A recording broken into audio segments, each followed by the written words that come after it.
May Mendoza at Alden Richards, itong kanilang latest kaganapan ngayong araw ng Miyerkules. Yes, mga makaselebrity chikatan, yan po ang ichichika ko sa inyo na lubos rin pong usap-usapan sa social media ng mga netizens, lalong-lalo na nga po ng mga followers at supporters ni Mengay at Tisoy.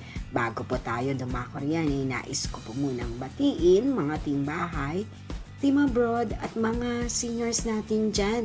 Shout out po sa inyong lahat at happy Wednesday po. Balik trabaho na naman nga po si Maine.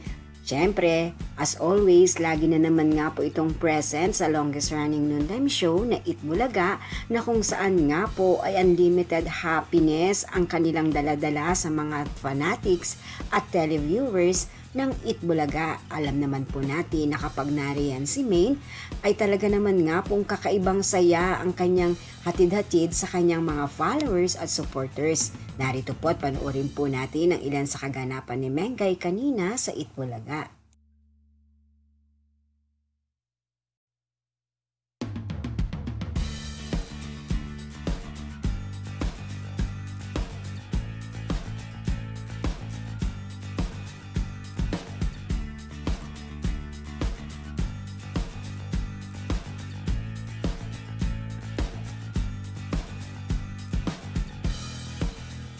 Samantala, si Alden naman sa kanyang pa-updates sa kanyang social media account ay kanya naman rin pong ibinahagi na nasa ka-22 araw na po sila ng taping o shooting para sa kanyang upcoming teleserye sa GMA. Yes po, ito po isa sa pinagkakaabalahan ng Asia's multimedia star.